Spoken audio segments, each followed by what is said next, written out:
They controlled more wealth than entire kingdoms, more power than most kings, and they did it all while wearing white robes marked with red crosses. At their peak, the Knights Templar operated 870 commanderies across Europe and the Holy Land. They owned 9,000 properties.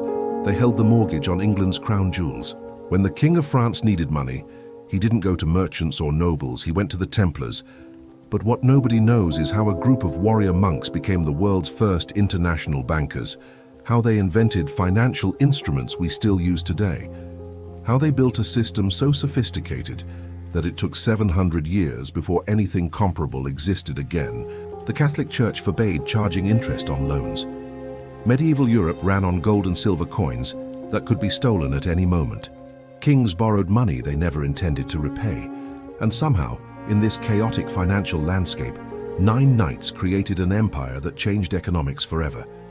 This is the story of the Knights Templar, the holy warriors who accidentally invented modern banking, the men who protected pilgrims on dusty roads and ended up controlling the wealth of nations.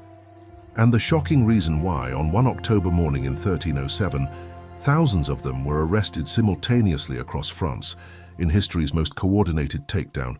On October 13, 1307, at dawn, French soldiers broke down doors across the entire kingdom.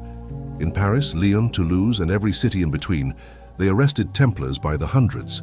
By sunset, nearly every member of the order in France was in chains. Their vast treasury empty, their financial records seized, their properties confiscated by the crown. King Philip IV had just executed the medieval equivalent of a hostile corporate takeover, and his target was the richest organization in Europe. But 2 centuries earlier, none of this seemed remotely possible. The Templars started as 9 broke knights living in the ruins of Solomon's Temple in Jerusalem. They owned nothing. They had no funding. Their mission was simple: protect Christian pilgrims traveling through the Holy Land. The gap between those humble beginnings and their eventual power is staggering. Imagine if 9 random security guards started a company that within 200 years became larger than JP Morgan Chase and BlackRock combined. That's the scale we're talking about. What made them different wasn't just their fighting ability or their religious devotion. It was something far more revolutionary. They figured out how to move money across thousands of miles without actually transporting it. They created a network of fortified buildings that functioned like ATMs. They invented the deposit slip, the checking account, and the international wire transfer, all while taking vows of poverty. Behind the banking empire was a military order bound by strict rules. Templars couldn't own personal property. They ate in silence. They slept in their armor. They were forbidden from retreating in battle unless outnumbered 3 to 1. These weren't bankers who occasionally fought. They were warriors who accidentally revolutionized finance. This wasn't just about protecting pilgrims or fighting Saracens. It was about something much deeper. It was about the collision between medieval Christianity, its ban on usury, and the practical needs of a growing economy. It was about power, politics, and the dangerous game of lending money to kings who could simply decide not to pay you back. Let me take you back to Jerusalem in the year 1119. The First Crusade had succeeded beyond anyone's wildest expectations. Christians controlled the Holy City for the first time in 400 years. European pilgrims were flooding into the region by the thousands, and the roads between the coast and Jerusalem were filled with bandits who knew these travelers carried everything they owned. That's where our story begins, not in a counting house or a treasury, but on a dusty road in the hills of Judea, where a French knight named Hugues de Payens was about to have an idea that would reshape the medieval world. What most people don't know is that the Templars' banking system was never supposed to exist. It emerged organically from a simple problem. How do you protect people's valuables when they're traveling to war zones? The answer they developed became so sophisticated that it terrified kings and popes alike. The year was 1119. Jerusalem was Christian, but barely. The kingdom established by the Crusaders was a thin strip of coastal territory surrounded by hostile Muslim states. Every Christian who made the pilgrimage from Europe to the Holy Land was risking their life, and many of them never made it. Chapter 1. Holy warriors picture Jerusalem in 1119. The stones still bore scorch marks from the Crusaders' siege 20 years earlier. The city was a chaotic mix of European knights, local Christians, Muslims who had survived the conquest, and merchants from every corner of the Mediterranean. In the center stood the Dome of the Rock, and next to it the ruins of what Christians believed was Solomon's Temple. This is where Hugh de Payan made his pitch. He was a minor nobleman from Champagne, France. Not wealthy, not particularly powerful. But he had fought in the Crusades and seen the problem firsthand. Pilgrims arrived at the port of Jaffa with money and valuables. They had to travel 70 miles to Jerusalem through mountain passes perfect for ambushes.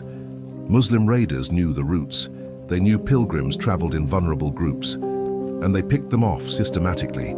Hughes proposed something radical. He would form a military order dedicated to protecting these pilgrims, not for profit, not for land, for salvation. He convinced 8 other knights to join him. They took monastic vows of poverty, chastity, and obedience. They swore to live like monks, but fight like soldiers.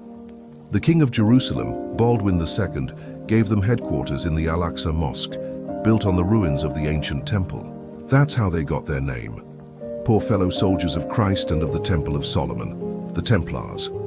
For the first 9 years, they were essentially glorified bodyguards. They escorted pilgrims, they fought bandits, they slept in their armor, and ate simple meals. They owned nothing individually, everything belonged to the order.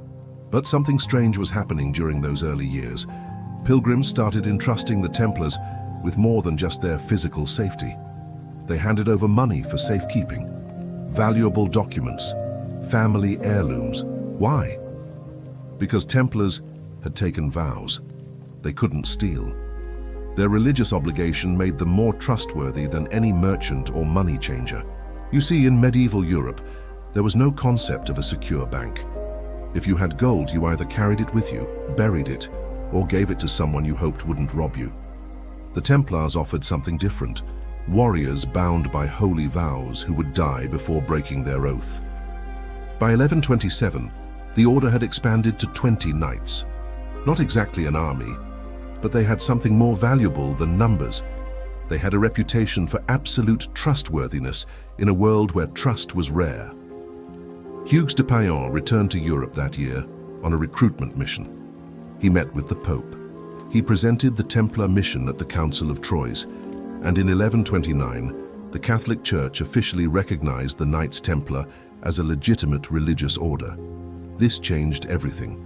Church recognition meant the Templars answered to the Pope alone. Not to kings, not to bishops. They were exempt from local laws, they didn't pay taxes, they couldn't be prosecuted in secular courts. The Church had just created the medieval equivalent of a multinational corporation with diplomatic immunity. Bernard of Clairvaux, the most influential theologian in Europe, wrote a treatise praising the Templars. He called them a new kind of knighthood. Warriors who killed not for worldly gain but for Christ. This wasn't just endorsement, it was branding genius. Donations poured in. Noble families across Europe gave land, money, and their younger sons to the order. Within a decade, the Templars went from 9 knights to several hundred, with properties from England to Jerusalem. They built fortified commanderies in every major city. These weren't just barracks. They were small fortresses with thick walls, guarded gates, and secure storage rooms. Here's what's interesting. Each commandery operated independently but reported to the Grand Master in Jerusalem. This created a network, a chain of secure locations spanning thousands of miles. And pilgrims traveling from London to Jerusalem now had something unprecedented. A series of safe houses where they could store valuables. The system worked like this. A pilgrim in Paris could deposit gold at the Templar commandery. He'd receive a coded letter stating the amount. When he arrived in Jerusalem, he presented the letter at the Templar headquarters and received the equivalent value in local currency. No gold ever crossed the Mediterranean. The Templars simply balanced their books internally. This was revolutionary. For the first time in medieval history, you could move wealth across continents without physically transporting it. The deposit slip had been invented, and nobody fully grasped what it meant yet. But the Templars weren't just protecting pilgrims anymore. By 1150, they were fighting major battles in the Holy Land. They garrisoned castles, They led cavalry charges. They became the elite special forces of the Crusader kingdoms. Kings and princes began donating specifically to fund Templar military operations. The order established a simple rule: donations stayed in the region where they were given unless needed elsewhere. European commanderies funded European operations. Holy Land donations funded the war. But this created a problem. The Templars in Europe were accumulating massive amounts of wealth with nowhere to spend it, and noble families kept sending more. That's when the transformation began. The warrior monks were about to become something nobody expected: the financiers of Europe. But to understand how, we need to examine the system they built behind their fortress walls. Chapter 2. The System. The Templars faced a problem in the 1150s that would change banking forever. They had properties across Europe, generating income from farms, vineyards, and donations. They had warehouses full of grain, wool, and valuable goods. But the war in the Holy Land consumed money faster than they could ship it east. Medieval currency was chaos. Every kingdom minted its own coins. Exchange rates shifted constantly. A gold coin from England might be rejected in France. A silver piece from Venice was worthless in Germany. And actually transporting money across Europe meant hiring armed guards, traveling for months, and risking robbery at every turn. The Templars did something radical. They stopped moving money physically. Picture this scenario. A French lord wants to fund the defense of Jerusalem. Traditionally, he'd give gold to a merchant who would transport it across the Mediterranean, taking a massive cut for the risk. The journey took months. Ships sank, pirates attacked. Half the money never arrived. The Templar alternative? The lord deposits gold at the Paris commandery. The Templars issue a document stating the value. That document travels to Jerusalem. The commandery there pays out the equivalent amount in local currency to the Crusader forces. No gold crosses the sea. The only thing moving is paper. But here's the genius part. The Templars realized both sides of the transaction happened within their own organization. They didn't need to transfer the actual gold. They just needed to update their internal ledgers. The gold stayed in Paris. The silver stayed in Jerusalem. Only the accounting changed. This created what modern economists call fractional reserve banking, though the Templars probably never used that term. The gold sitting in Paris commandery wasn't just sitting there. It could be lent out, invested, used locally. Because the Templars knew statistically that not everyone would demand their money simultaneously. Medieval Europe had strict laws against usury. The church banned charging interest on loans. It was considered a sin. But the Templars found loopholes everywhere. You see, they could accept donations from people who borrowed money. A king borrows 10,000 marks from the Templars. He promises to donate 11,000 marks back. Technically not interest, technically a voluntary gift. Everyone understood what was really happening, but the paperwork looked clean. They could also charge fees for currency exchange, document preparation, and storage. These weren't called interest, but they generated income. A pilgrim deposits 100 gold coins in London. He receives 98 coins worth of credit in Jerusalem. Those 2 coins, service charges, not interest, totally acceptable under church law. The Templars developed multiple revenue streams. They held deposits for nobles traveling to war. They stored valuables for merchants. They transmitted money across borders. And they did something even more lucrative. They became treasurers for royal courts. Kings needed someone to manage their money. Royal treasurers historically were nobles who often embezzled, lied about accounts, or simply didn't understand mathematics. The Templars were literate, numerate, and bound by vows not to steal. They were the obvious choice. By 1160, the Templars were managing the treasury of France. The Paris Temple became the de facto royal bank. The French king kept his gold in Templar vaults. Templars collected his taxes. They paid his debts, they managed his accounts, and they took fees for all of it. England followed the same pattern. The London Temple became the king's financial headquarters. When Richard the Lionheart went on crusade in 1189, the Templars didn't just protect him. They funded the entire expedition. They collected a special tax called the Saladin Tithe across England. They organized the logistics. They shipped supplies. They were medieval military contractors, and investment banks rolled into one. What's interesting is how the Templars structured their organization to support this system. Every commandery had a treasurer. Every region had a master accountant. The Grand Master in Jerusalem received annual financial reports from every Templar property worldwide. This was unprecedented bureaucracy for the medieval period. They developed standardized accounting methods. Double-entry bookkeeping may have been invented by Italian merchants later, but the Templars were using something similar by 1180. Every transaction was recorded twice, once when money came in, once when it went out. Accounts had to balance. They created coded documents that prevented forgery. A pilgrim depositing money received a letter with specific marks, symbols, and wax seals that only Templars could authenticate. These weren't just receipts. They were the medieval version of checks. Transferable, verifiable, secure. The Templars even developed an internal currency system. Rather than constantly converting between French livres, English pounds, and Venetian ducats, they used a standardized Templar mark for internal accounting. Think of it as an early version of a reserve currency. Commanderies traded in Templar marks. Only when money entered or left the order was it converted to local currency. Look at the scale they achieved. By 1200, the Templars operated 870 commanderies and fortresses. They owned 9,000 manors, farms, and properties. They had ships, warehouses, and workshops. They employed thousands of non-knight staff, craftsmen, farmers, scribes, guards, sailors. This wasn't a religious order anymore. It was a multinational corporation with military and financial divisions, and it was more efficient than anything Europe had seen since the Roman Empire. I mean, consider the infrastructure required.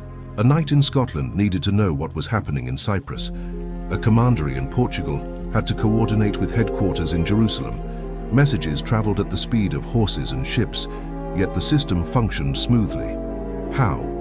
The Templars used a relay system. Messengers traveled fixed routes between commanderies. Letters were sealed and witnessed. Important documents were copied, with duplicates sent by different routes to ensure at least one arrived. They had backup systems for their backup systems. They also rotated personnel strategically. A knight might serve 3 years in Europe, then transfer to the Holy Land, then return to a different European commandery. This created a network of men who personally knew the system across multiple regions. They were living links in the information chain. The truth is, the Templars accidentally built the prototype for modern international banking. They had secure branches in every major city. They offered deposit accounts, wire transfers, letters of credit, and currency exchange.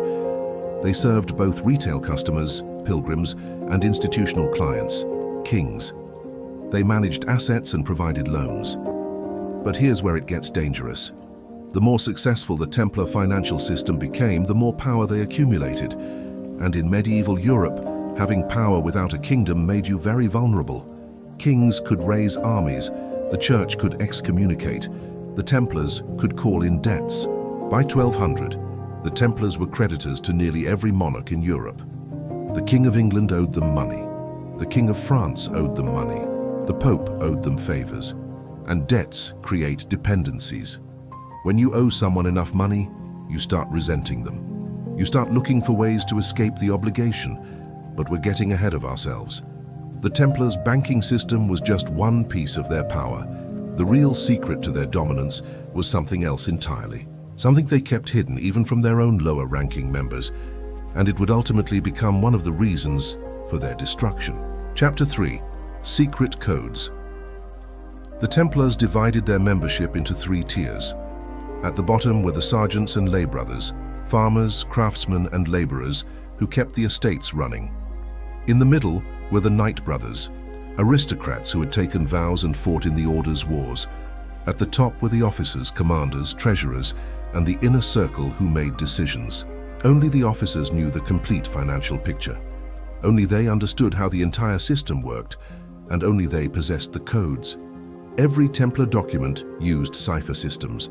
A letter from Paris to Jerusalem wasn't written in plain text. It used substitution codes, symbol systems, and deliberate misspellings that only trained Templars could read. Why?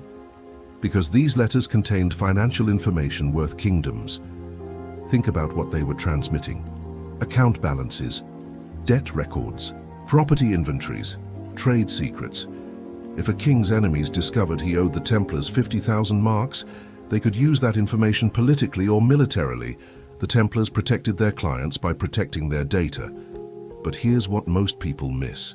The codes weren't just about security, they were about control. By keeping financial information encoded and restricted to officers, the Templars ensured that no single member could betray the entire organization. A captured knight couldn't reveal what he didn't know. The Templars also developed sophisticated authentication systems. When a pilgrim deposited money in London, he received a document with 3 elements. First, the visible text, a standard letter stating that the bearer has entrusted goods to our care. Second, hidden text, written in lemon juice or other invisible ink, specifying the exact amount. Third, physical marks, specific wax seals, coded symbols pressed into the document edges, and sometimes embedded fibers that glowed under certain conditions. To cache this document in Jerusalem, all 3 elements had to match the Templar records, and those records were stored in multiple locations, cross-referenced and checked regularly for tampering. It was nearly impossible to forge. They even had procedures for lost documents. A pilgrim who lost his deposit slip couldn't just show up and demand money. He had to answer specific questions that had been recorded at the time of deposit. His mother's name, the town of his birth, a unique phrase he had chosen. Only if answers matched could the Templars verify his identity and issue replacement documentation. You see, the Templars understood something that wouldn't be formalized in economics for centuries. Trust requires verification. A system based purely on faith could be exploited, but a system with multiple verification layers was robust. The order also created specialized positions that existed nowhere else in medieval society. The receptor was the officer who accepted deposits and issued documents. The drapier managed the treasury and precious goods. The commander of the land oversaw all regional operations, and at the top, the Grand Master controlled the entire network. These weren't just titles. Each position had specific training requirements. A receptor had to know mathematics, multiple languages, codes, and authentication procedures. He had to recognize forged seals on sight. He had to spot altered documents. He was part banker, part cryptographer, part detective. The Templars trained officers at their major headquarters. Paris, London, and Jerusalem all had schools where knights learned finance, diplomacy, and military strategy. This was revolutionary. Medieval nobles generally couldn't read or write. Their idea of education was learning to fight.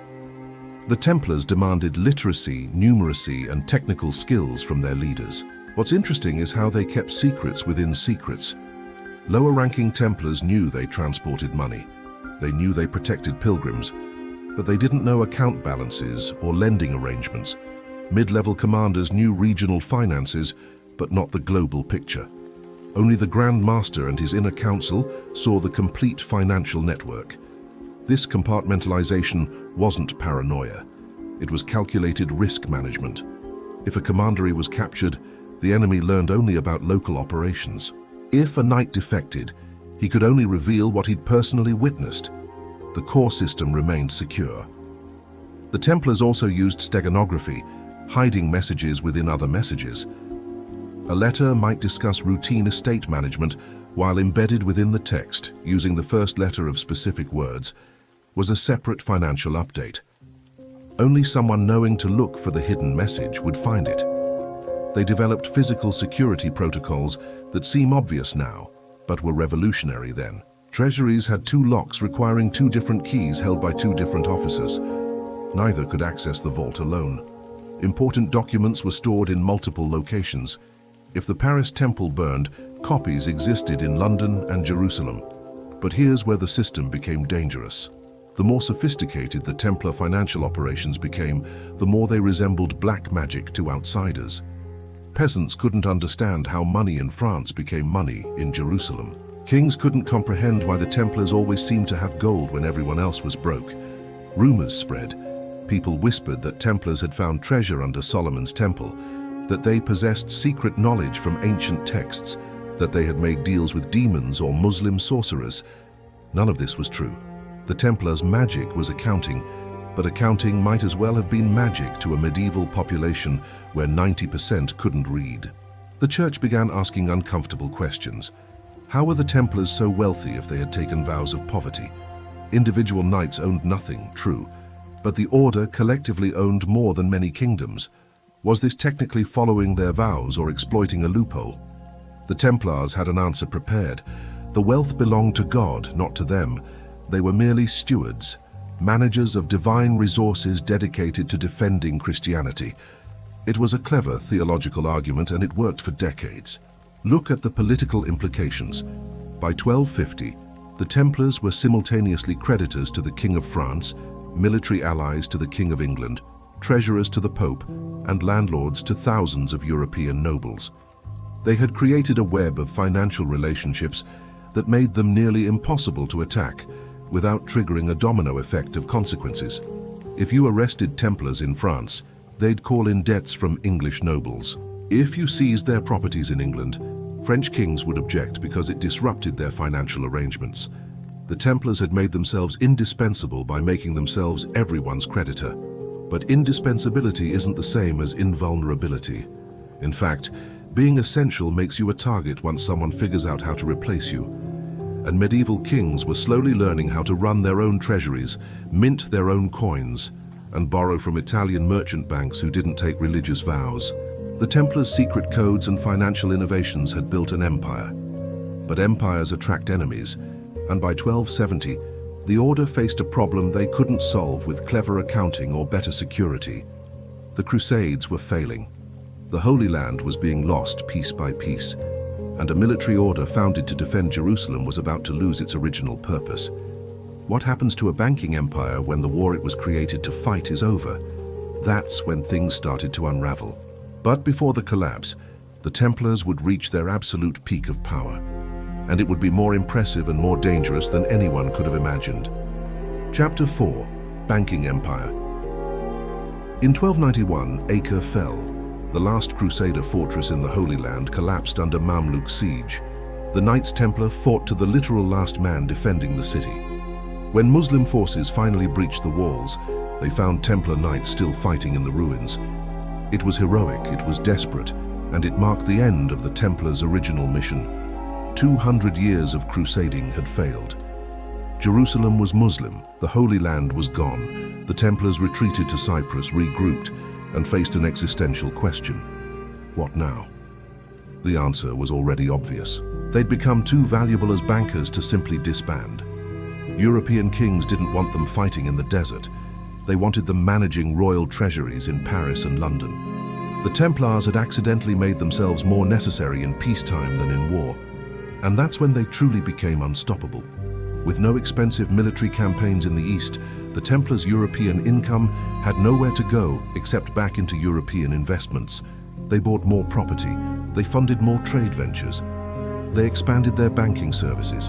By 1300, the Knights Templar weren't just Europe's largest bank, they were Europe's only international bank. Consider the numbers. The Paris Temple held the French royal treasury, over 5 million livres in gold and silver. That's roughly equivalent to $3 billion today. The London Temple held the English crown jewels as collateral for loans. When King Edward I needed emergency funds, he didn't negotiate. He just sent a message to the Templars saying how much he required. The Templars financed trade expeditions. Merchants would deposit valuable goods at one commandery, receive a letter of credit, travel across Europe, and purchase different goods at another commandery using Templar money. The order took a percentage of each transaction. It was medieval merchant banking. They invented the letter of credit as we know it today, a document stating, "Pay the bearer X amount," that could be transferred between people. These weren't personal to the original depositor. They were negotiable instruments, early checks, early bonds, financial tools that wouldn't become common for another 300 years. The Templars also ran what we'd now call asset management for wealthy families. A noble going on crusade would entrust his entire estate to the Templars.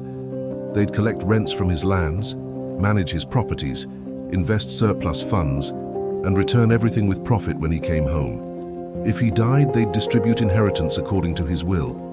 They were executors, trustees, and wealth managers. Here's what's interesting. The Templars charged for all these services, but their fees were lower than secular alternatives. Why? They had lower overhead. Templar officers weren't trying to get rich personally.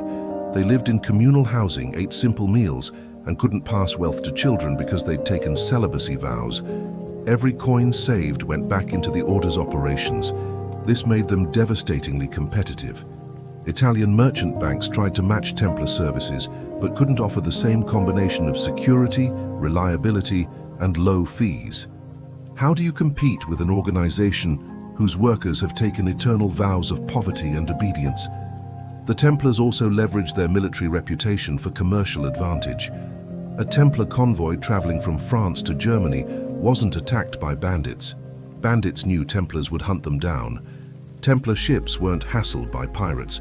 Pirates knew Templars had a long memory and a fleet. This meant Templar trade operations had lower insurance costs than everyone else.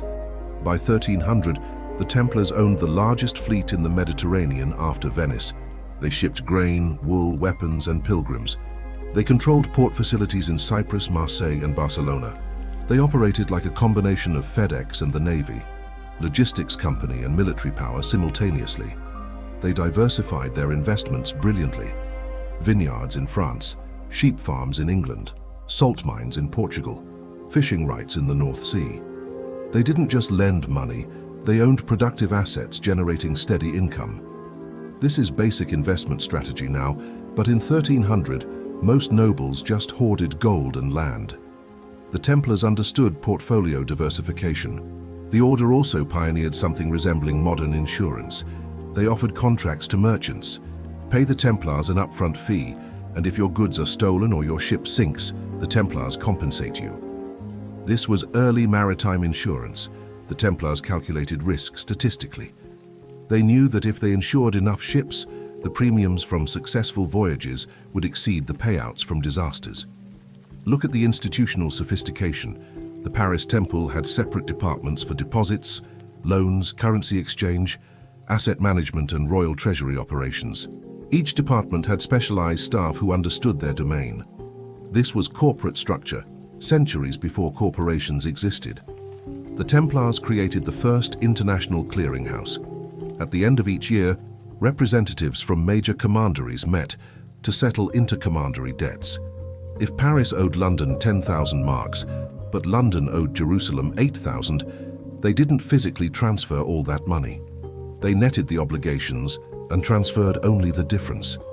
This dramatically reduced the actual movement of gold and silver across Europe. They also developed something resembling credit ratings. The Templars kept detailed records on everyone who borrowed money. How much they borrowed, whether they repaid on time, what collateral they offered. A noble with a good credit history could borrow more at better terms. A king who defaulted would face higher fees on future loans. This was reputation-based lending, the foundation of all modern credit systems. I mean, think about the power this represented. The Templars knew the financial secrets of every major noble in Europe. They knew who was in debt, who had cash flow problems, who was about to default on obligations to other creditors. This information made them invaluable advisors. Kings consulted Templars about financial strategy the way modern governments consult the IMF. But power creates resentment. By 1300, the Templars were creditors to almost every crowned head in Europe. And debtors always resent their creditors, especially when the debts are large enough to be embarrassing. The King of France owed the Templars roughly 400,000 livres, more than an entire year of royal revenue. That's not a loan, that's a hostage situation. The Templars had made a fatal mistake. They'd become too successful at banking and not successful enough at maintaining their military reputation after losing the Holy Land. They were seen as bankers in white robes, not warrior monks. And bankers can be robbed, warriors can't.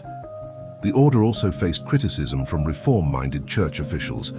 Bernard of Clairvaux had praised the Templars 2 centuries earlier, but that was when they were poor knights protecting pilgrims. Now they operated like a merchant company. They owned palaces. Their grand masters lived in luxury. Their treasuries overflowed with gold. Critics asked, where are the poverty vows now? The Templars had answers. The individual knights owned nothing. The wealth belonged to the order. dedicated to Christian defense. But this distinction seemed increasingly hollow when everyone could see Templar officers dining with kings and living in fortified mansions. What most people miss is that the Templars' banking empire was still doing exactly what it was designed to do: generate revenue to fund military operations. The problem was there were no more military operations to fund. The money just accumulated. And accumulated wealth attracts thieves. By 1305, the Templars sat on an estimated 12 million livres in liquid assets, plus uncountable property wealth. This made them richer than most kingdoms and more liquid than any king. They could raise an army faster than any monarch. They could fund wars. They could destabilize currencies. And they answered only to the Pope. The truth is, they'd become what modern political scientists call a non-state actor with state-level capabilities. A private organization with the resources and power of a nation. In the modern world, these are rare and controversial.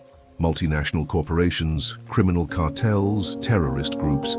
In the medieval world, there was only one, the Knights Templar, and the King of France, Philip IV, was about to demonstrate what happens when a sovereign state decides a non-state actor has become too powerful. But to understand why Philip moved against the Templars, we need to examine the political situation in early 14th century France. Because this wasn't just about money, it was about power, pride, and the fundamental question of who really ruled Europe. Chapter 5: Political Power. Philip of France was handsome, cold, and perpetually broke. History remembers him as Philip the Fair, referring to his looks rather than his morals. He came to power in 1285, inheriting a kingdom with empty treasuries and expensive ambitions. And he spent the next 20 years borrowing money he never intended to repay. The Templars were his primary creditors. The Paris Temple managed the French royal treasury, collected royal taxes, and provided emergency loans whenever Philip started another war. By 1300, Philip owed the Templars roughly 400,000 livres, the equivalent of 1 year's total royal income.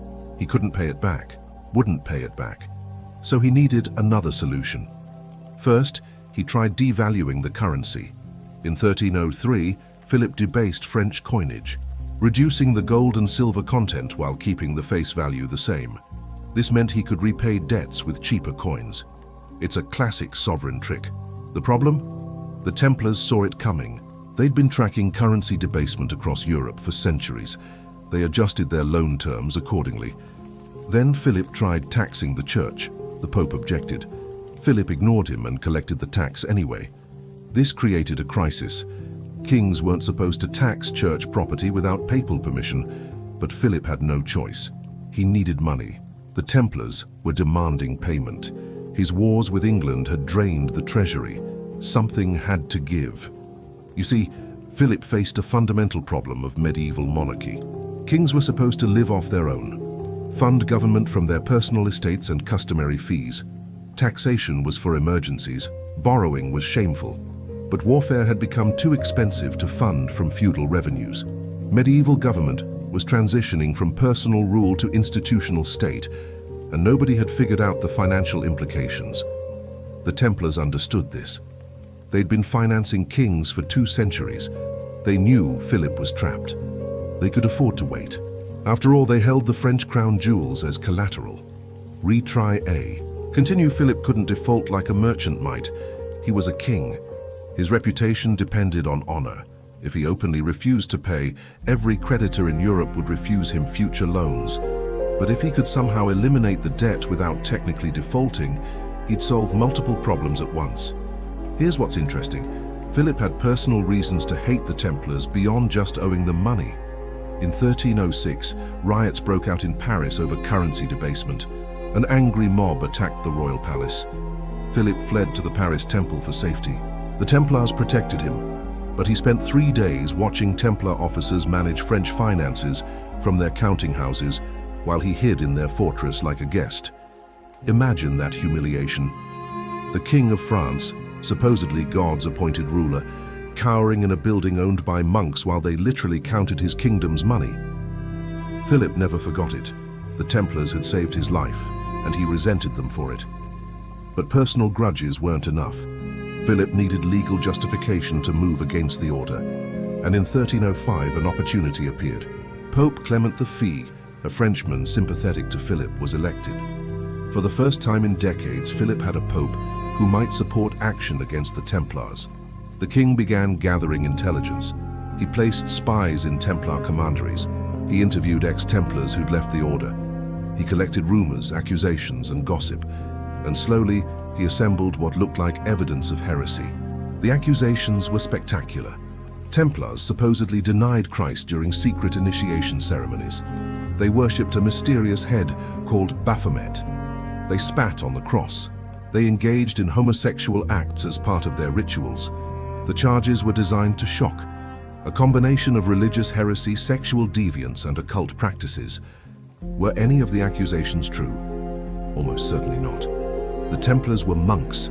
Strict, disciplined, deeply religious monks who'd spent 2 centuries fighting for Christianity. But truth wasn't the point. The point was creating legal cover for what Philip was planning. A look at the political calculation. The Templars answered only to the Pope. Philip couldn't arrest them as a king. But if he could prove they were heretics, church law allowed secular authorities to detain them for investigation. If the Pope agreed the charges were credible, Philip could move against the entire order in France. And if he moved fast enough, he could seize their assets before they could hide them. The Templars suspected nothing. They were negotiating with the Pope about merging with the Knights Hospitaller, another military order. The Grand Master, Jacques de Molay, was in France discussing this merger. He had no idea Philip was preparing to destroy him. I mean, consider the Templars' perspective. They'd served French kings for 2 centuries. They'd financed wars, managed treasuries, and provided military support. Yes, Philip owed them money, but kings always owed them money. That was normal. The Templars had weathered political storms before. They'd survived the fall of Jerusalem. Why would France be different? They underestimated Philip's desperation, and they underestimated how much resentment had built up against them. Medieval society ran on clear hierarchies. Clergy prayed, nobles fought, peasants worked. The Templars violated these categories. They were clergy who fought, monks who controlled wealth, warriors who lent money to kings. They didn't fit, and that made people uncomfortable. By 1307, Philip had assembled his case. He had accusations from ex-Templars. He had testimony from spies. He had the Pope's tentative agreement to investigate. All he needed was timing. The Templars had to be arrested simultaneously across France. If word leaked, they'd move their treasure. If even one commandery escaped, they could warn others abroad. The operation had to be absolutely coordinated. Philip's advisors planned the logistics like a military campaign. They drafted arrest warrants for every known Templar in France. They assigned soldiers to each commandery. They prepared lists of questions for interrogations, and they set a date. Friday, October 13th, 1307. The choice of Friday the 13th was probably coincidental, though it created a superstition that lasted centuries. What mattered was simultaneity. From Normandy to Provence, every Templar property in France would be raided at dawn. The sergeants, the knights, the treasurers, the commanders, everyone arrested at once. The Templars' security system, so sophisticated for financial matters, had a critical vulnerability. They never imagined a Christian king would move against them militarily. Their fortresses were designed to repel external enemies, Saracens, bandits invading armies, not royal soldiers with legal warrants, not surprise raids executed with the authority of the crown. What most people don't know is that Philip's plan nearly failed. 2 weeks before the arrests, rumors reached Jacques de Molay that something was wrong. Some Templars advocated moving the treasury. Others suggested sending gold to England or Cyprus. But de Molay refused. He believed their innocence would protect them. He believed the Pope would defend them. He believed kings didn't betray their creditors without cause. He was wrong about all of it. And on the morning of October 13th, when French soldiers broke down the doors of the Paris Temple, they found the entire leadership of the order at morning prayers. The Templars didn't resist, they were monks. When arrested by legitimate authority, they submitted. It was the fatal mistake of men who still thought they lived in a world governed by rules. The soldiers seized everything: the gold, the documents, the account books, the letters of credit. the coded records. 2 centuries of financial history carried away in chests. The Paris Temple, fortress and bank combined, fell without a single sword drawn, because the Templars never imagined defending it against their own king. Within 24 hours, nearly every Templar in France was in chains. The operation was stunningly successful. Philip had pulled off the medieval equivalent of nationalizing a bank by declaring it a terrorist organization. And now came the hard part, making the charges stick. Because arresting Templars was easy, convicting them of heresy would require something medieval courts excelled at, something that would haunt the order's final days and create legends lasting 7 centuries. Chapter 6. Royal Debts. The interrogations began immediately. Philip's prosecutors had a problem. They'd arrested over 2,000 Templars in France, but they needed confessions. Medieval law required either witnesses or admission of guilt to convict someone of heresy, and the Templars weren't cooperating. The first week of questioning produced nothing. Templars denied every charge. They affirmed their Christian faith. They explained their rituals. They offered to undergo trial by combat to prove their innocence. But Philip's prosecutors weren't interested in innocence. They were interested in confessions, so they escalated. On October 19th, torture began. Medieval torture wasn't subtle. The strappado, hanging victims by their arms, tied behind their backs until shoulders dislocated. The rack, stretching bodies until joints separated. Fire applied to feet until flesh cooked off bones. The rack was particularly effective. Several Templars confessed after only hours. Some died without confessing. At least 36 Templars died during interrogation in those first weeks. Jacques de Molay, the Grand Master, held out for days. Then he broke. On October 24th, he confessed to denying Christ during his initiation 42 years earlier. He confessed to spitting on the cross. He confessed that these practices were common in the order. His confession was public, read aloud in Paris before a crowd of theologians and nobles. But here's what's interesting. After confessing, de Molay was presented to a papal commission sent to investigate. Away from Philip's torturers, he recanted everything. He stated he'd only confessed to stop the torture. He swore the order was innocent. He demanded a proper trial. The papal commissioners documented this. They noted visible signs of torture on his body. They recorded his protests. Philip responded by intensifying pressure. More Templars were tortured, more confessions extracted. Within 2 months, over 100 Templars had confessed to various charges. The confessions were contradictory and obviously coerced, but Philip didn't care about consistency. He cared about quantity. Enough confessions would create the appearance of truth. The Pope faced an impossible position. Clement V knew the confessions were forced. He knew Philip was violating church authority by trying Templars without papal permission. But Clement was French. He owed his election partly to Philip's influence, and Philip was threatening to call a church council to depose Clement if he didn't cooperate. You see, medieval politics operated on leverage. Philip held the Templar assets seized during the arrests. He controlled the interrogations. He had French public opinion on his side. He'd announced the arrests as uncovering a massive heretical conspiracy, making himself look like Christianity's defender. If Clement opposed Philip, he'd look like he was protecting heretics. So Clement compromised. In November 1307, he issued a papal bull ordering all Christian monarchs to arrest Templars in their kingdoms and seize Templar assets. On the surface, this was Philip's victory. But Clement added a crucial detail. Arrested Templars were to be handed over to church courts for trial, not secular ones. Philip could arrest them, but couldn't try them. This triggered a legal battle that lasted years. Philip wanted quick executions. Clement wanted proper ecclesiastical trials. Philip had the confessions. Clement had church law. They deadlocked. Meanwhile, the Templars' situation worsened. In other countries, arrests proceeded slowly. The King of England, Edward II, initially refused to arrest Templars. He wrote to other monarchs defending the order. But papal orders were papal orders. By January 1308, Templars were being rounded up across Europe. The English arrests were gentler. No widespread torture, no mass executions. English Templars were imprisoned but not brutalized. Several confessed to minor infractions, kissing during initiation rituals, which could be interpreted as homosexuality, though it might have just been a fraternal greeting. The English trials were almost boring compared to France.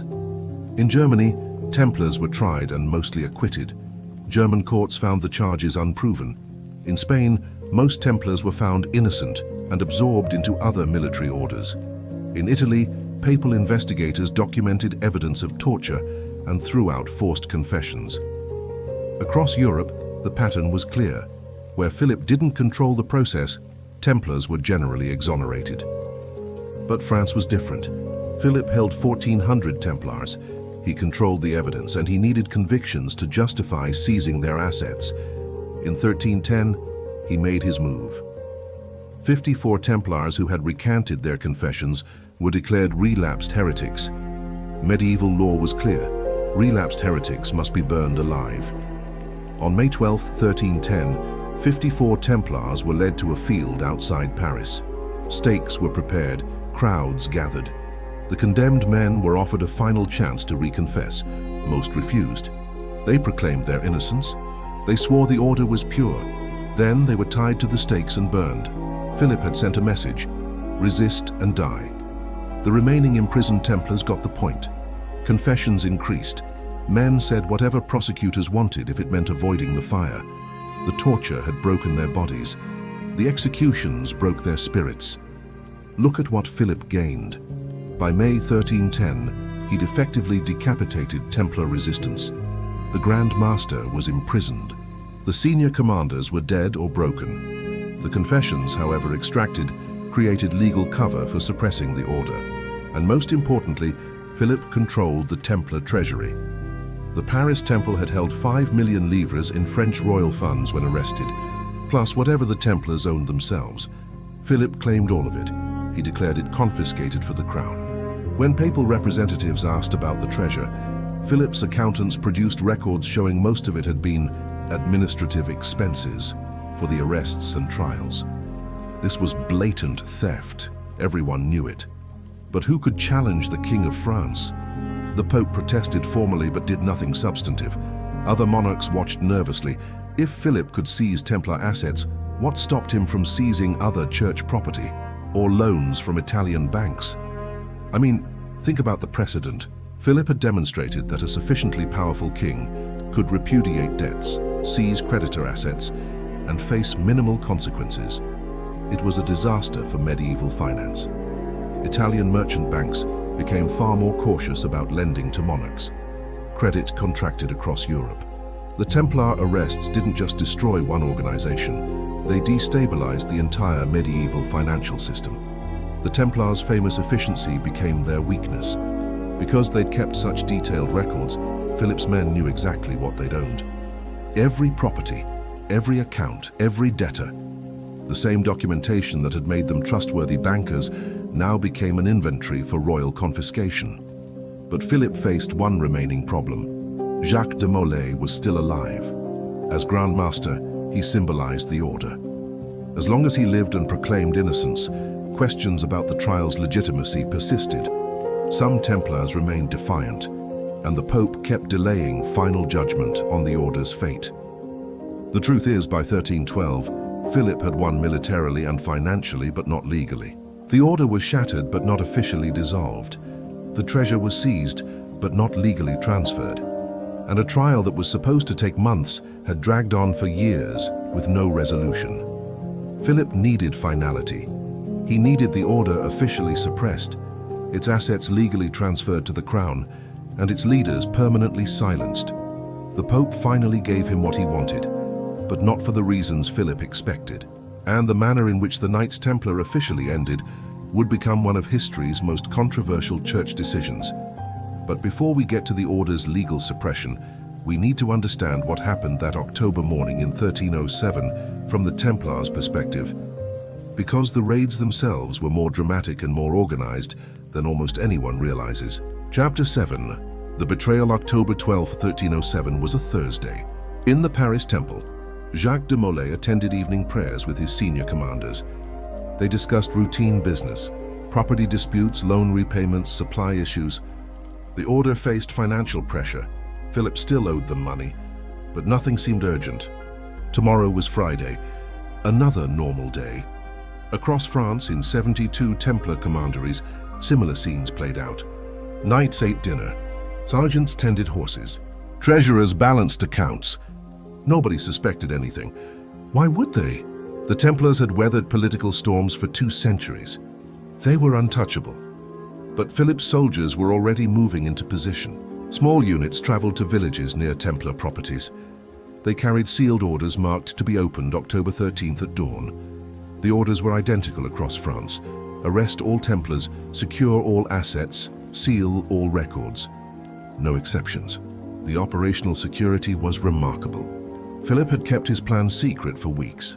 Even many of his own nobles didn't know until the night before. Royal messengers rode circuit distributing final orders. Soldiers were told they'd be arresting dangerous heretics. Many believed it. The propaganda campaign had worked. At dawn on Friday the 13th, hammering on doors echoed across France simultaneously. In Paris, soldiers surrounded the Temple fortress before anyone inside realized what was happening. When Templars tried to close the gates, they found royal troops already inside. Bribed servants had opened side entrances during the night. You see, Philip understood the Templars' weakness. They operated on trust. They didn't suspect fellow Christians would betray them. They didn't post military guards against French soldiers because they were French allies. Their fortress mentality focused on external enemies. They never imagined the enemy would come from within, wearing friendly colors and carrying legal warrants. Jacques de Molay was arrested in his sleeping chamber. He demanded to know the charges. The arresting officer read them aloud. Heresy, blasphemy, idolatry, homosexual acts. De Molay reportedly laughed, thinking it was a mistake. He asked to speak with the king. He was told the king had ordered his arrest. He asked for a priest. He was told he'd be interrogated first. Within an hour, every Templar in the Paris Temple was in chains. Soldiers inventoried the treasury. Scribes catalogued documents. The operation was military precise. The Templars hadn't resisted. They didn't know what they were being arrested for or whether resistance was justified. By the time they understood this wasn't a misunderstanding, they were already locked in cells. The provincial commanderies fell just as easily. Small Templar properties had maybe 10 knights and 20 sergeants. They were outnumbered, surprised, and legally bound to obey royal authority unless they could prove it was illegitimate. By noon, the entire Templar network in France was in custody. But here's what's interesting. Despite the arrest's success, Philip's men didn't find as much treasure as expected. The Paris Temple held the royal treasury, but relatively little Templar gold. Where was the order's legendary wealth? Some Templars had suspected trouble. Not the leadership, but mid-level officers who'd heard rumors. In the weeks before the arrests, several commanderies had shipped valuables to other countries. Some treasure went to England, some to Spain, some allegedly to Scotland. The amounts are unknown because those records disappeared. Philip's investigators found account books showing enormous wealth, but the vaults contained less gold than the books suggested. This created a mystery that has spawned conspiracy theories for 7 centuries. Did the Templars hide their treasure? Was it shipped abroad? Did it ever exist? Or were the Templars running a fractional reserve system where paper wealth exceeded physical assets? The truth is probably mundane. Most Templar wealth wasn't gold sitting in vaults. It was property, loans outstanding, and future revenue streams. Philip seized the properties easily. But loans outstanding? Those were just entries in ledgers. Debtors could claim the loans were forged, paid already or invalid, now that the lenders were arrested heretics. Much of the Templars' wealth evaporated the moment they were arrested, because it existed as legal obligations that became unenforceable. Look at what happened to their international network. When news of the French arrests reached England, Templars there panicked. Some fled. Some tried to liquidate assets and move gold to Scotland, which hadn't yet arrested them, but they had days at most. By November, English Templars were in custody too.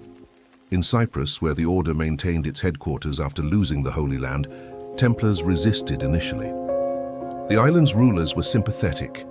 Several Templar ships in harbor set sail immediately, carrying unknown cargo. Where did they go? Some say Portugal, some say Scotland. Treasure hunter legends claim they reached North America. The mundane reality is probably that they scattered to various ports, sold their cargo, and individual Templars melted into different kingdoms using false identities. The arrest coordination represented the medieval world's largest law enforcement operation. Simultaneous raids across France, followed by similar arrests in England, Cyprus, Italy, and Spain within weeks. No modern technology, no telephones or telegraphs. Just messengers on horses carrying sealed orders. And it worked almost flawlessly. I mean, consider the planning required. Philip needed arrest warrants for over 2,000 individuals in 70+ locations. He needed soldiers positioned near each site.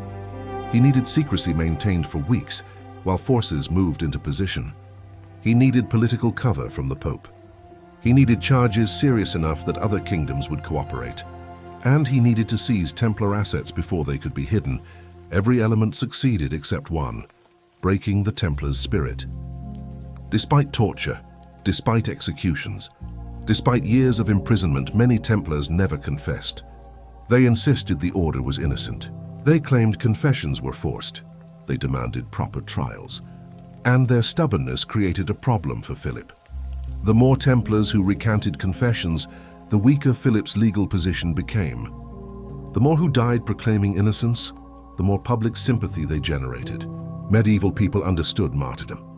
They respected men who died for faith. If Templars were truly heretics, why were they dying like saints? Philip needed a definitive solution.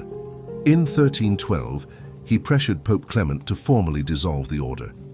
Not through a trial, the trials were going badly in most countries, but through papal decree. Just declare the Templars suppressed, transfer their assets and move on. Clement hesitated. Dissolving a religious order without trial was unprecedented. It violated church law. But Philip had leverage. He threatened to put the previous pope on trial posthumously for heresy, a move that would humiliate the entire church. He threatened to withdraw French support from Clement's crusade plans. He dangled the Templar treasure as potential funding for church projects. In March 1312, Clement issued the bull Vox in excelso. The Knights Templar were officially dissolved. Not convicted of heresy, the bull carefully avoided stating the charges were proven, but suppressed for the good of the church. Their properties were theoretically transferred to the Knights Hospitaller, though in practice, most went to various monarchs. It was a legal sleight of hand. Philip got what he wanted. The order destroyed, assets seized, debts erased, without getting a formal guilty verdict. The Templars got what amounted to an Alford plea. Not proven innocent, but not conclusively proven guilty either. And everyone pretended this was justice. But 4 men remained. Jacques de Molay and 3 senior commanders had been held in prison since 1307. They'd confessed under torture. They'd recanted. They'd confessed again. They'd recanted again. For 7 years, they'd been bargaining chips in Philip's political games. Now, with the order dissolved, they were simply loose ends. On March 18, 1314, Philip staged a final public ceremony. The 4 condemned Templars would be brought before a crowd in Paris and forced to publicly confess one last time. Their lives would be spared. They'd live out their days in monasteries. All they had to do was repeat their confessions and accept the church's judgment. Jacques de Molay had other plans, and what happened that March day would become one of the most dramatic moments in medieval history. It would create legends, it would inspire curses, and it would ensure that 7 centuries later, people still debate whether the Knights Templar were guilty or innocent, victims or villains, martyrs or heretics.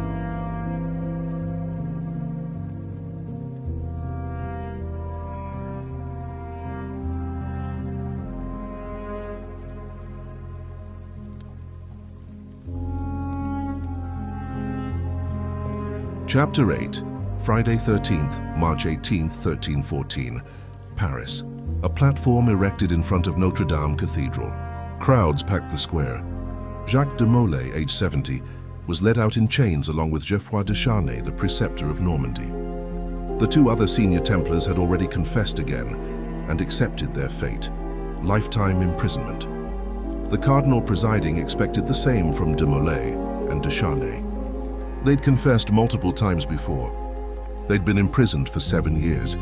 They were old, broken men. Reading a prepared statement was a formality. Then this nightmare could finally end. The cardinal began reading the charges, the confessions, the judgment. De Molay would spend his remaining years in a monastery. Comfortable imprisonment, really. All he had to do was remain silent or affirm his guilt one final time. Instead, Jacques de Molay interrupted. In a loud voice, he proclaimed that everything he'd confessed was a lie. The Templars were innocent. He'd only confessed to stop the torture. He called on God to witness the truth. He declared that he and his brothers had been destroyed by greed and injustice. He renounced his confessions. Geoffroy de Charny joined him. Together, the two old men who had nothing left to lose told the truth in front of thousands of witnesses. The crowd erupted. The cardinal was speechless. This wasn't in the script. De Molay was supposed to confess, not recant. What happened next was chaos. You see, medieval law had specific procedures for relapsed heretics. Someone who confessed, recanted, then confessed again, then recanted again was considered a relapsed heretic beyond redemption. The punishment was mandatory, burning at the stake, but only secular authorities could execute. Church courts determined guilt, then handed convicted heretics to secular authorities for punishment. The cardinal needed time to consult with the king. The crowd was restless. Some shouted support for de Molay. Others called him a heretic. Philip's guards moved to surround the platform. The situation was becoming a disaster. Philip had wanted a tidy public relations victory. Instead, he got two old men proclaiming innocence in front of half of Paris. Philip acted fast. By late afternoon, he declared de Molay and de Charny relapsed heretics. Secular courts would handle it. No more church trials, no more delays. That same evening, soldiers prepared stakes on a small island in the Seine, visible from both banks of the river. At sunset, Jacques de Molay and Geoffroy de Charny were led to their execution. They requested to face Notre Dame Cathedral so they could pray toward the church. The request was granted. They were tied to the stakes with their hands free enough to clasp in prayer. Wood was piled around them. Multiple chroniclers recorded what happened next. De Molay spoke to the crowd. He proclaimed the order's innocence one final time. He called on God to show the truth. Then, according to several sources, he cursed his persecutors. He summoned King Philip and Pope Clement to appear before God's judgment within a year. The curse echoed across the water. The fires were lit. The execution method was slow burning, smaller flames that killed gradually rather than the quick death of a hot fire. This was intentional. It gave victims time to recant even at the last moment. De Molay didn't recant. Neither did de Charny. Witnesses reported they prayed silently as the flames rose. They died without crying out or begging for mercy. The effect on public opinion was immediate. Medieval people understood martyrdom. Men who died proclaiming innocence while praying toward a church didn't look like heretics. They looked like saints. Rumors spread instantly. Philip had murdered innocent men. The Templars were victims, not villains. The curse would come true, and here's where history gets eerie. Pope Clement V died on April 20th, 1314, 33 days after the execution. He was 51 years old. The official cause was probably cancer, but the timing seemed suspicious. Medieval people saw divine judgment. King Philip IV died on November 29, 1314, 8 months after the execution. He was 46 years old. The official cause was a stroke while hunting, but 8 months was close enough to within a year that people saw the curse fulfilling. Philip's death was sudden and unexpected. He'd been healthy that morning. Within a year of burning Jacques de Molay, both men who ordered his death were dead themselves.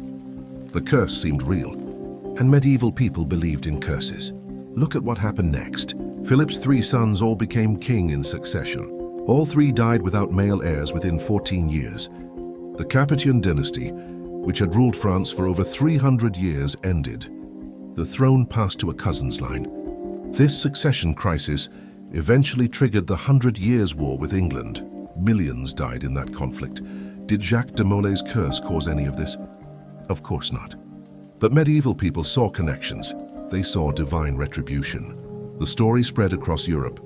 The Templars were innocent, murdered by a greedy king, and God had punished France for it. The narrative flipped completely from Philip's original propaganda. I mean, think about the timing. Philip had spent 7 years building a case that Templars were heretics.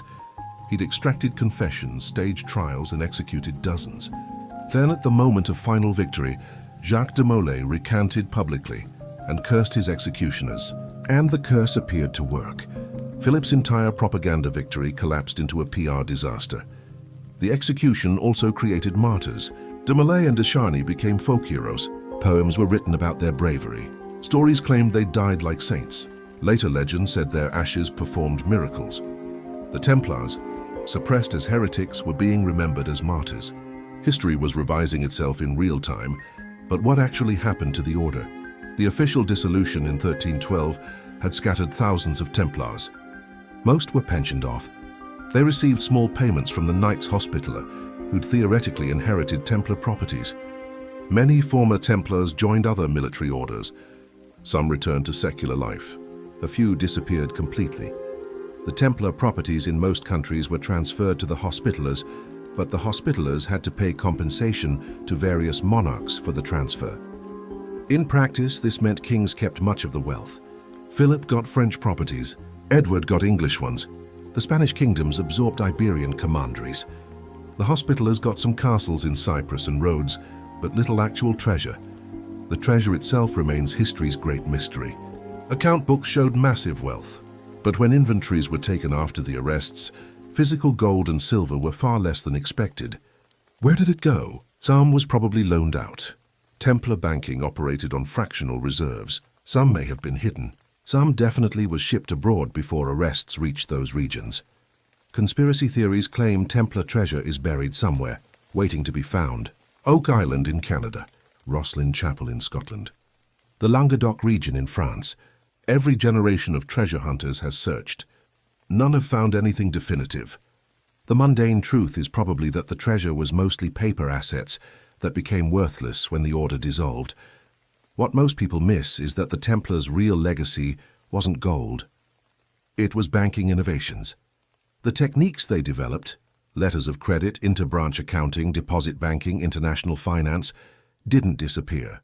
Italian merchant banks adopted them. The Medicis built their empire using modified Templar methods. Modern banking evolved directly from medieval innovations, and the Templars were crucial pioneers. The order's military legacy was smaller. Other military orders continued. The Hospitallers fought for centuries more. The Teutonic Knights conquered Prussia. But the Templars' specific combination of military and financial power never appeared again. Medieval society wouldn't allow it. Kings and popes had learned that warrior bankers were too dangerous, but the legend was just beginning. The sudden dramatic suppression of a powerful order created a mystery that has fascinated people for 7 centuries. Secret societies claimed Templar heritage. Freemasons incorporated Templar symbolism. Conspiracy theories multiplied, and the historical Knights Templar became increasingly difficult to separate from the legendary Templars of fiction. The truth is, by 1320, most people had forgotten the real Templars. What remained were stories.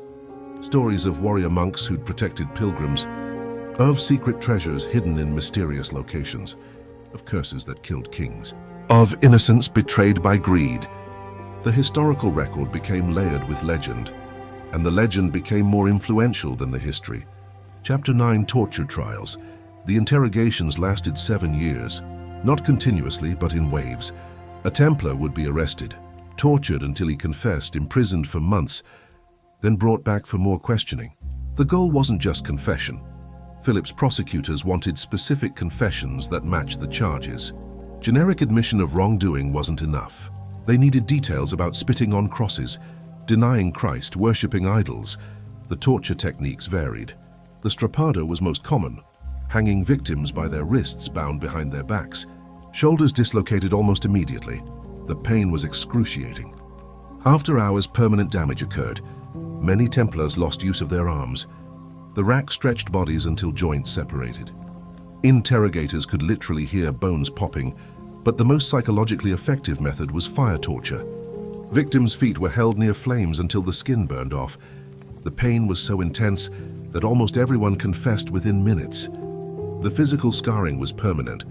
Several Templars at later papal hearings removed their boots to show investigators feet with no toes. the flesh had burned away completely. Here's what's interesting. Medieval torture wasn't random brutality. It followed legal procedures. Only specific methods were allowed. Torturers were trained professionals. Sessions were documented. The goal was extracting confessions that would hold up in court, not just causing pain. This made medieval torture arguably more disturbing than random violence. It was systematic, bureaucratic cruelty. Philip's prosecutors used a technique called progressive revelation. They'd torture a Templar until he admitted minor infractions. Then they'd threaten more torture, unless he confessed to worse crimes. Eventually, victims would confess to anything just to make it stop. The prosecutors didn't care about truth. They cared about getting signed documents stating whatever the charges required. Approximately 140 Templars died during interrogation in France. Some from torture injuries, some from infections afterward, some arguably from suicide, refusing to eat until they died. Medieval courts didn't officially recognize suicide, so these deaths were recorded as natural causes. But guards reported men who simply stopped fighting to live after torture. Sessions, the papal commissioners sent to investigate in 1309, documented extensive evidence of torture. They noted that many Templars recanted confessions when away from royal custody. They recorded visible injuries. They documented that several Templars had died, but the commissioners had no authority to stop Philip's interrogations. They could only document what they observed.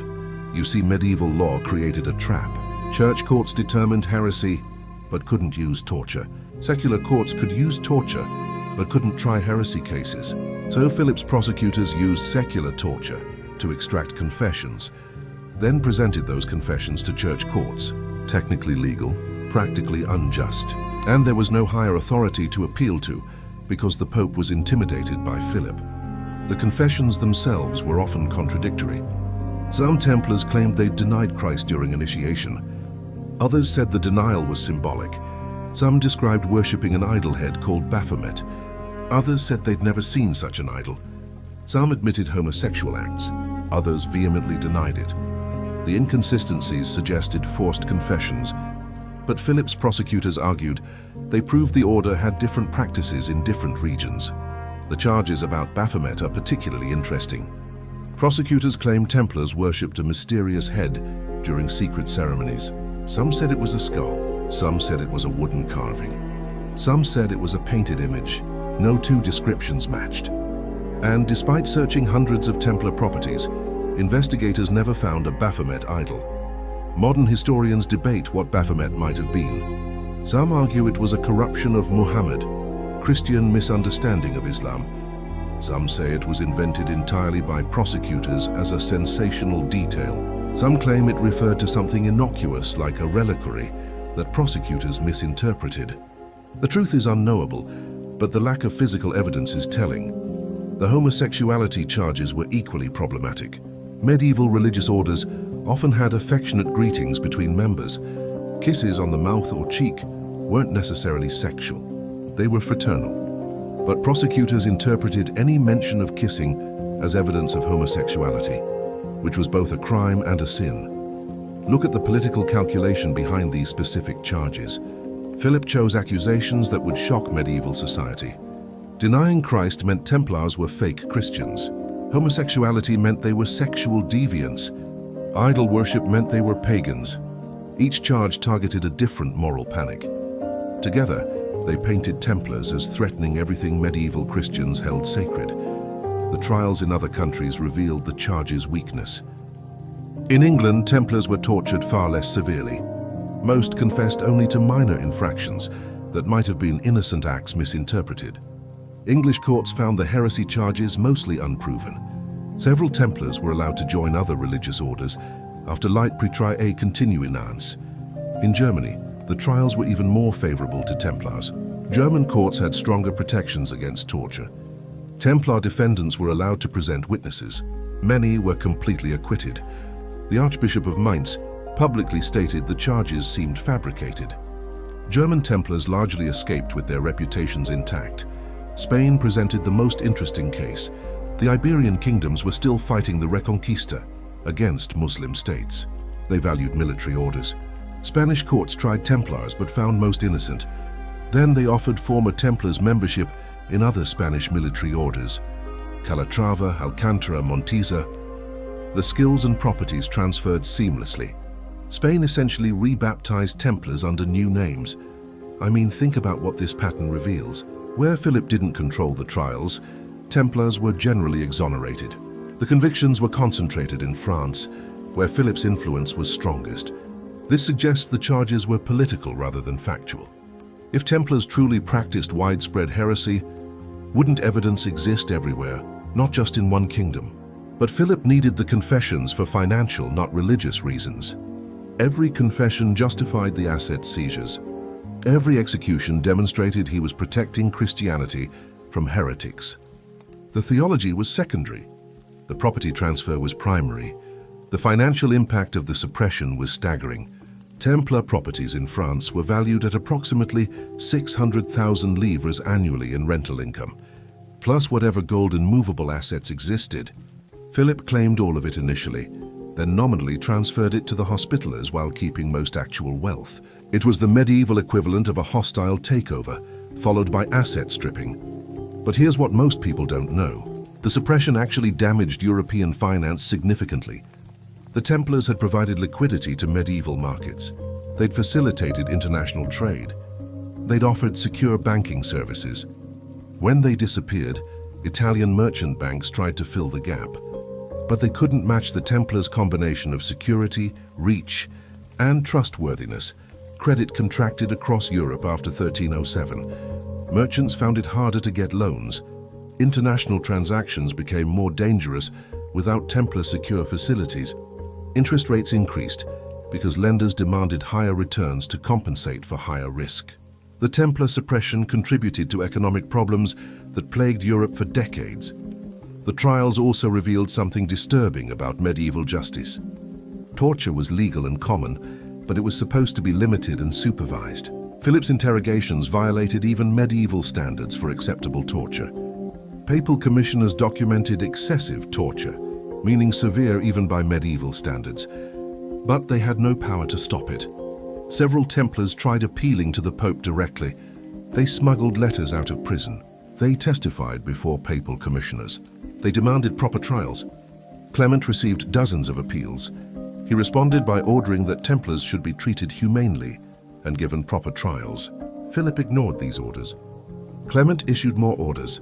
Philip ignored those too. The Pope had moral authority but no enforcement mechanism.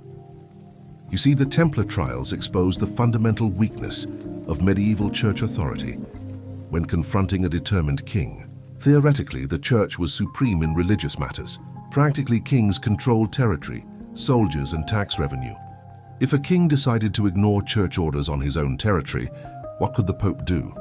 Excommunication was the ultimate weapon, but Philip had survived temporary excommunication before, and Clement was French, appointed partly through Philip's influence. Excommunicating Philip would split the church. The trials dragged on because neither side could back down without losing face. Philip needed convictions to justify the suppression. Clement needed to maintain church authority over heresy trials. They compromised by having Philip torture Templars into confessions, then Clement accepting those confessions as evidence, while carefully not stating whether he believed them. It was institutional failure at every level. The confessions were obviously coerced. The trials violated church law. The suppression happened without proper verdict, but everyone with power to stop it chose not to, because stopping it would create political problems worse than letting injustice proceed. The Templars caught in the middle suffered most. Knights who'd spent decades serving Christianity were accused of being its enemies. Men who'd taken poverty vows were accused of greed. Warriors who'd fought Muslims were accused of idol worship.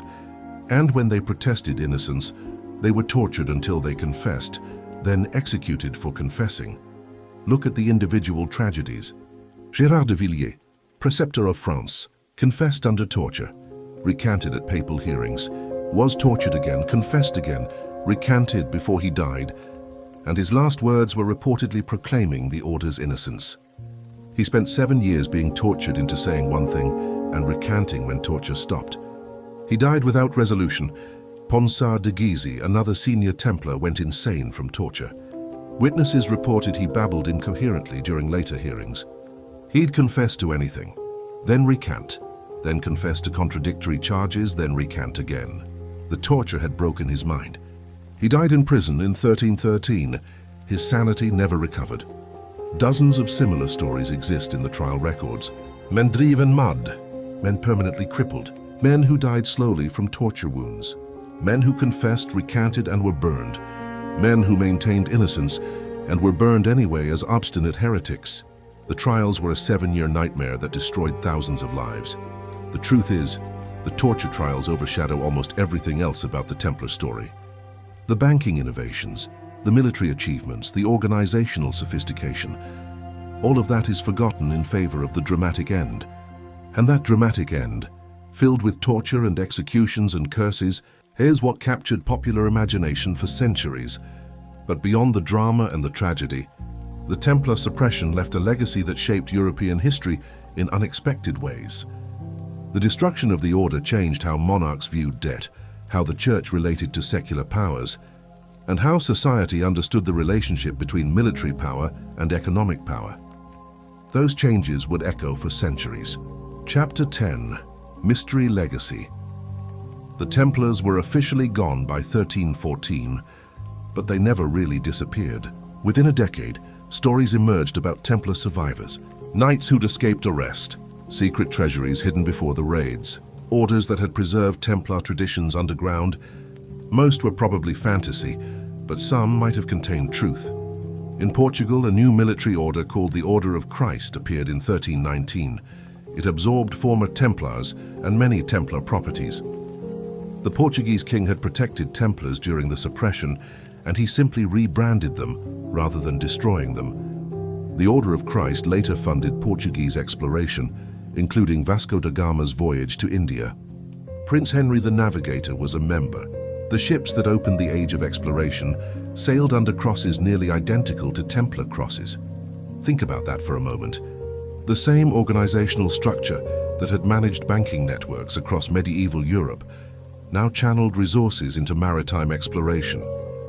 The systematic approach to documentation, the international coordination, the risk management strategies, all these Templar innovations found new expression in Portuguese voyages.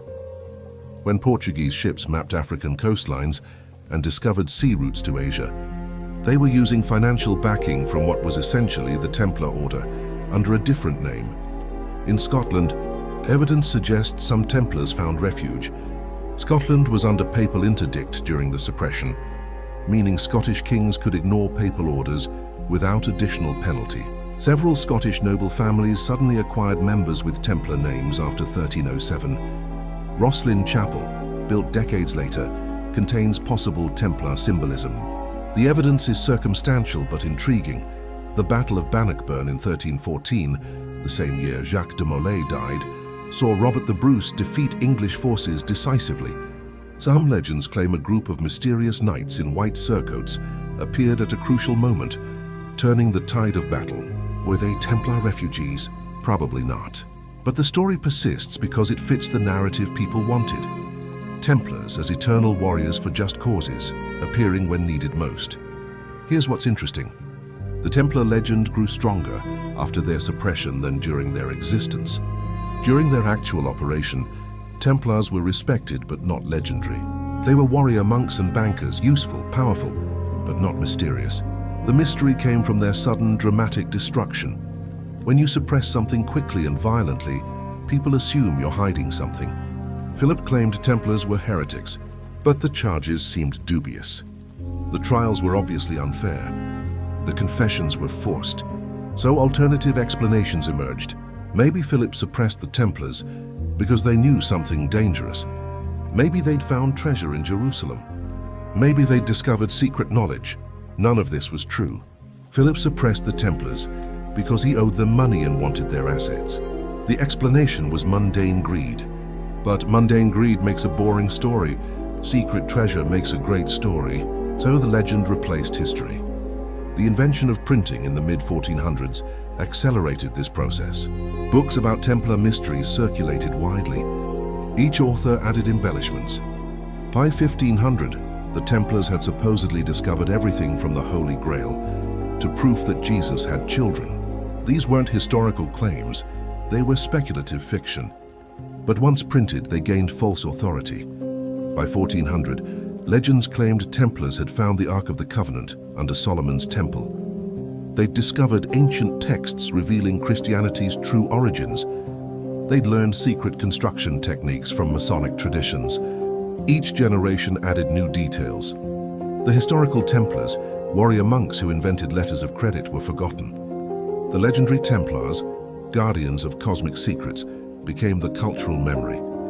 The Protestant Reformation added another layer. Protestant writers, seeking to criticize Catholic corruption, held up the Templar suppression as evidence of papal greed and injustice. They portrayed Templars as proto-Protestant martyrs, destroyed for threatening church power. This wasn't historically accurate. Templars were devoutly Catholic, but it served Protestant propaganda purposes. The Templars became whoever the storyteller needed them to be. Catholic counter-Reformation writers responded by emphasizing the heresy charges. They argued the suppression was justified because Templars really had engaged in blasphemy. This created a centuries-long debate where neither side cared particularly about historical accuracy. Both were using the Templars as symbols in contemporary religious conflicts. The Freemasons particularly embraced Templar symbolism. By the 1700s, Masonic lodges incorporated Templar degrees into their rituals. They claimed spiritual descent from the medieval order. The connection was invented. Templars and Masons had no historical relationship, but it elevated both groups. Masons gained a romantic origin story. Templars gained continued relevance centuries after dissolution. This fusion of Templar and Masonic mythology created lasting confusion. Many people still believe Freemasons descend from Templars. Some Masonic orders explicitly claim this heritage. But historically, Freemasonry emerged from medieval stonemason guilds in the 1600s, 3 centuries after the Templars ended.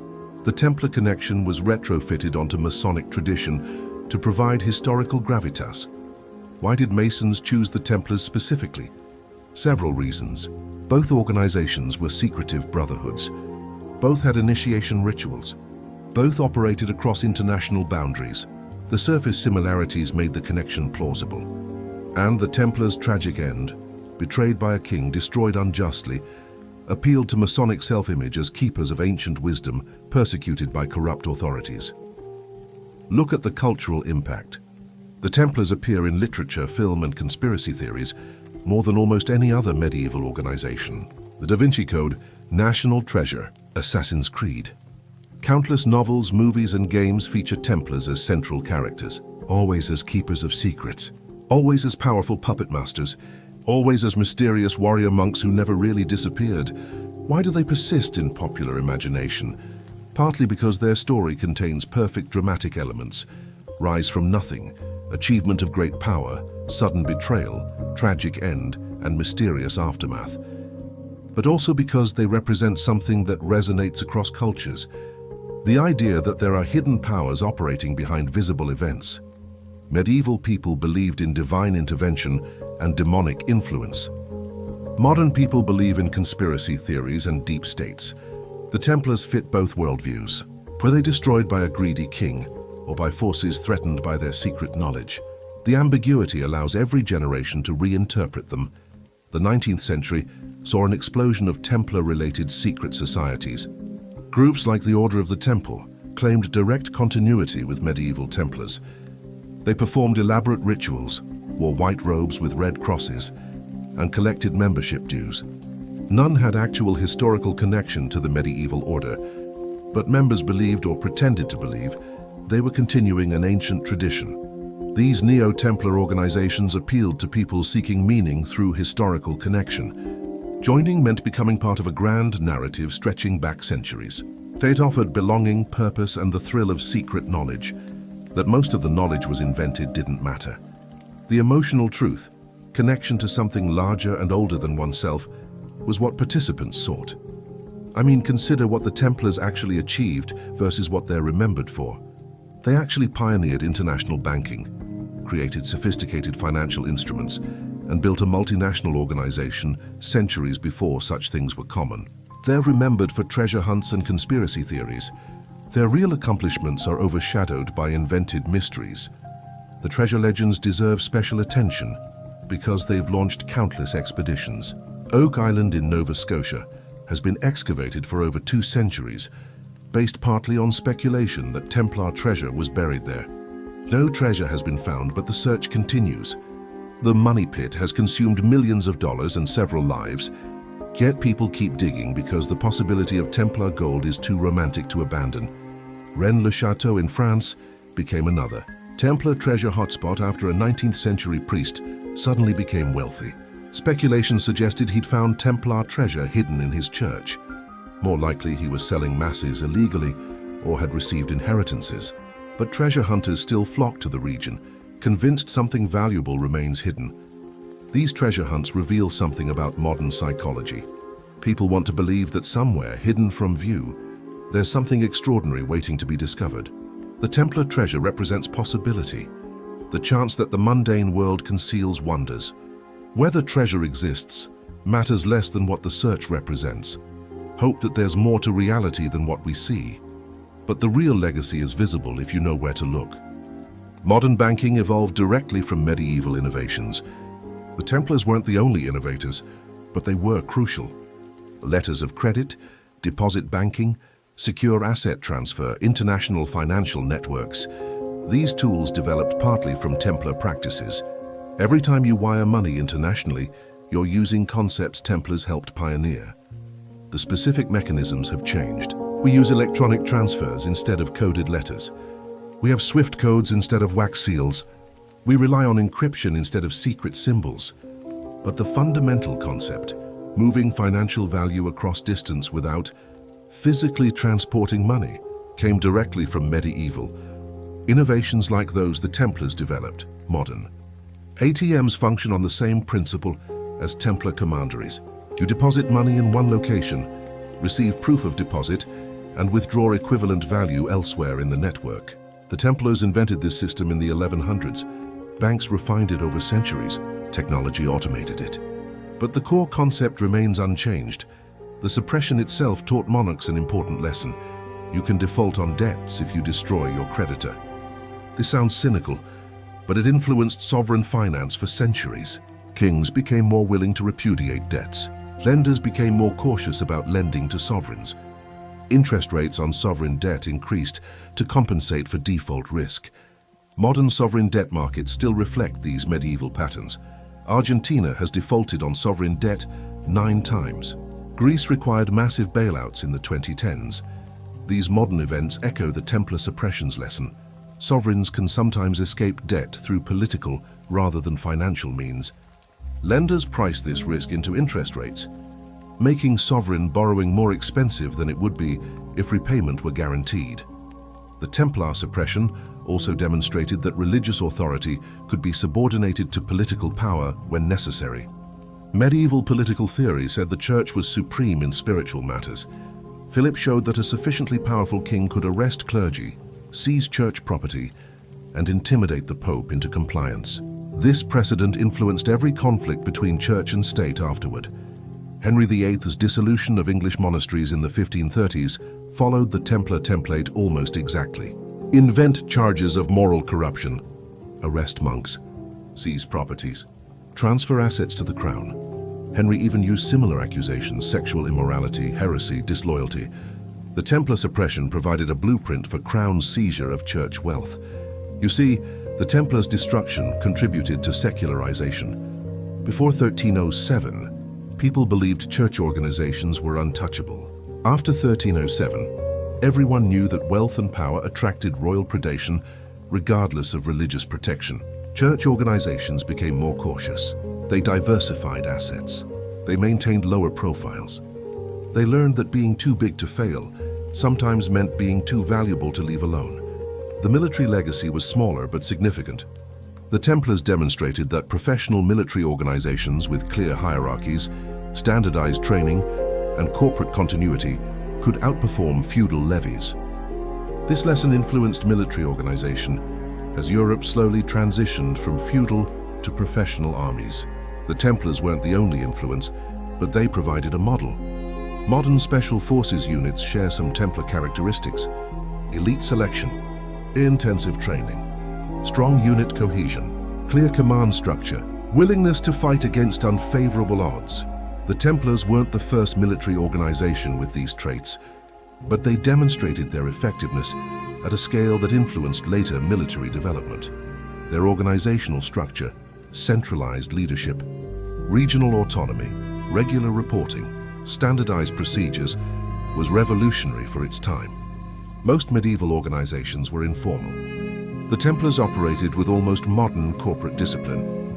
This wasn't replicated widely until much later, but it showed what was possible. What most people miss is that the Templars succeeded because they solved real problems. Medieval Europe needed secure financial services. It needed reliable international money transfer. It needed professional military forces. The Templars provided all three. They didn't survive because they lost military utility after the Crusades ended, and because they'd accumulated too much financial power. But the needs they'd addressed didn't disappear. Other institutions eventually emerged to fill the gap. The Italian merchant banks, Medici, Bardi, Peruzzi, learned from Templar methods. They created international branch networks. They offered sophisticated financial services. They managed assets for wealthy clients.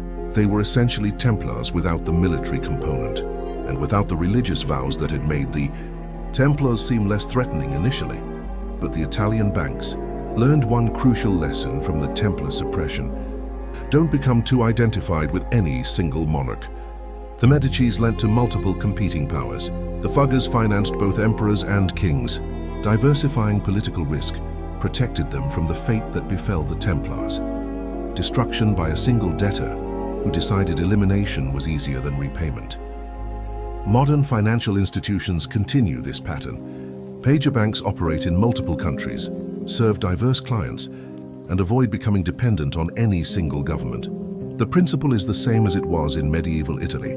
Political diversification protects against political predation. The Templars' failure to do this contributed to their vulnerability. The truth is, the Knights Templar were victims of their own success. They'd started as 9 knights protecting pilgrims. They'd become an international banking empire. That transformation was so successful, it made them indispensable, and being indispensable to kings who didn't want to repay debts made them vulnerable. If they'd remained small, they'd have been irrelevant, but safe. If they'd remained purely military, they'd have been respected but not threatening financially. If they'd remained purely financial without military capability, they'd have been unable to defend themselves. They were caught in an impossible position, powerful enough to threaten kings, but not powerful enough to resist royal authority. The historical irony is thick. The Templars became powerful by being trustworthy. Their religious vows made them reliable. Their military capability made them secure. Their organizational discipline made them efficient. All these strengths combined to make them successful. And that success made them targets. In destroying them, Philip destroyed the very qualities that had made them valuable in the first place. By 1314, the order was gone. By 1400, the memory was fading. By 1700, the legend had replaced history. And today, 7 centuries later, the Knights Templar are more famous than ever, though what people know about them is mostly fiction. The real Templars, the warrior monks who invented international banking while trying to protect pilgrims, have been buried under layers of conspiracy theories, treasure legends, and dramatic fiction. But here's the thing. The invented Templars are interesting because the real Templars were interesting. If they'd been ordinary, no one would bother creating legends about them. The fact that centuries of storytellers found them compelling reflects the fact that their actual story was genuinely remarkable. And maybe that's the real legacy. Not the secrets they supposedly kept, but the achievements they actually accomplished. The Templars proved that institutions can accomplish extraordinary things when they combine purpose, discipline, and innovation. They also prove that extraordinary success creates extraordinary vulnerability. The lesson applies to modern corporations, political movements, and even individuals. Becoming indispensable makes you powerful, but if those who depend on you come to resent that dependence, your indispensability becomes your greatest danger. 700 years after their suppression, we're still talking about the Knights Templar. We're still debating their innocence or guilt. We're still searching for their treasure. We're still incorporating them into our stories, our games, our conspiracy theories. They've achieved a kind of immortality that few medieval institutions can claim. Not the immortality they wanted, defending Jerusalem forever, but immortality nonetheless. Their story refuses to die because it touches something universal about power, wealth, loyalty, betrayal, and the thin line between success and destruction. So we've seen how 9 broke knights protecting pilgrims became medieval Europe's dominant financial institution. How they invented banking tools we still use today. How they accumulated more wealth than kingdoms. And how, in a single day, a greedy king destroyed everything they'd built.